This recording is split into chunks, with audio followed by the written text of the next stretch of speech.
Hey everybody, welcome to my channel. In today's video, I'm going to show you how to just add dimension to these beautiful, beautiful vases.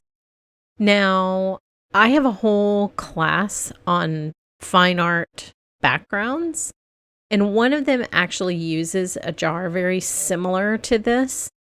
And there will be a link to that class in the description. But for this card, I'm going to show you how I did the vases in this video. And then in part 2, I'm going to show you how I did the background, because it really looks like it's sitting in a room with wallpaper and carpet, and it's a lot of fun.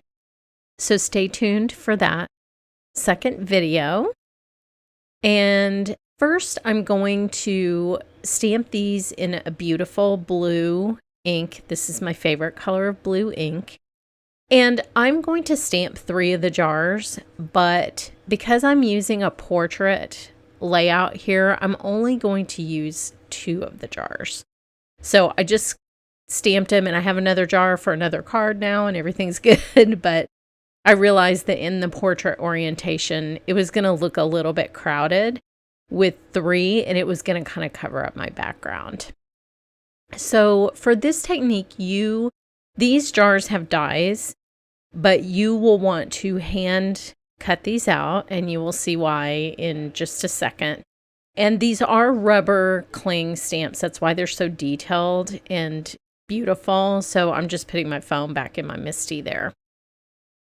So the reason that you want to hand cut these is we're going to be shading the edges, which is one of my favorite things to do with shapes like these jars, because you can use one color of ink and make an absolutely phenomenal, realistic, dimensional object just with a little bit of shading with the same color. And if you look at these jars, so to me, they look like classic Chinese porcelain, and so the blue was a really natural choice for me. But you could make a bunch of these like in reds and in kind of warm browns and other colors that you might see kind of finer porcelain patterns in, and do the same thing. Just use a single color of ink to stamp and to shade with, and it would look phenomenal. I have basically everything in my house is this exact color. So my dishes, I have a combination of blue willow dishes, which is what these remind me of the most. Those are my absolute favorite dishes. And then I have some Wedgwood that has a very similar pattern to this. So it's just a simple blue and white, but kind of ornate design like these are. So I just freaked out when I saw these. They're so pretty, and it's pretty much everything I love in a dish in my kitchen. And I have these bowls, kind of shallow bowls. They're like pasta bowls. Those are the Wedgwood ones. And they do not make them anymore. And on one of them, the enamel cracked. And I was really sad because I have 4 of them. And so I was down to 3 of them. But if you go to replacements.com, you can find any china, anything kind of for your kitchen that is older or vintage, or a pattern, if you're filling out a pattern that you have and you're missing a piece or you broke a piece. So I highly recommend that website, because I got on there and sure enough, they had my beautiful bowl. So all is well. Story time is over. Okay, so I started out doing the edges of this vase with the large brush, and that was dumb. I don't know why I did it. So these are about 1 inch across, maybe a little bit more. And so you'll want to start with one of your smaller detailed brushes, and notice how I'm starting on the MISTI paper and blending onto the vase after that. That helps you get that extra punchy ink off that once you load your brush. So it keeps you from making like an unblended mark on the edge of your card, and just makes it a lot smoother.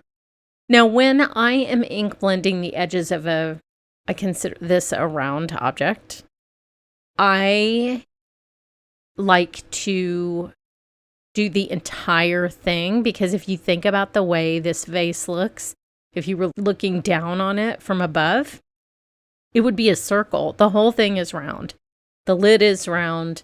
The neck of the vase is round. And of course, the body of the vase is round. So there's no reason not to have shading on one part of this. So you'll see me shade all three of these vases all the way around, because the edges of any round object are going to be curving away from your eye. And just a very basic coloring principle is that if something is curving away from your eye, that thing is going to have the light affect it differently than the round dimensional center of something that has two edges curving away. So this is what it looks like when it's finished. And I just want to show you next to an unshaded vase the difference in dimension and realism that you get when you just take the time to shade the edges. So it's nice to see them side by side, and you can see how flat one of them is. Now this one's kind of a cool shape because it's tall and skinny. So if you imagine if I had done my card in the landscape orientation, I could have had this taller vase kind of behind the other two. But I'm not going to have room on my card, but just think about just popping your cardstock the other way in order to get all three of these vases on here. You could also just cut out three of the same vase, so they don't have to be three different sizes. I think it looks kind of fun when they're different sizes. But if you like this tall one, just cut out a couple of tall ones. So, and I love the detail on the lid. So you can tell there's a little ridge where it actually comes off of the vase. Just very realistic and pretty. So there you go. And this is VersaFine Clair ink. So this is a very intense ink color, and it's really good for kind of going over and accenting the edge of these vases, because the ink is so intense right when you're first touching it to the paper. And you can see even on the stamping, it's like just such an intense and detailed ink. I love it. This is one of my favorite ink lines. So this little one is almost done.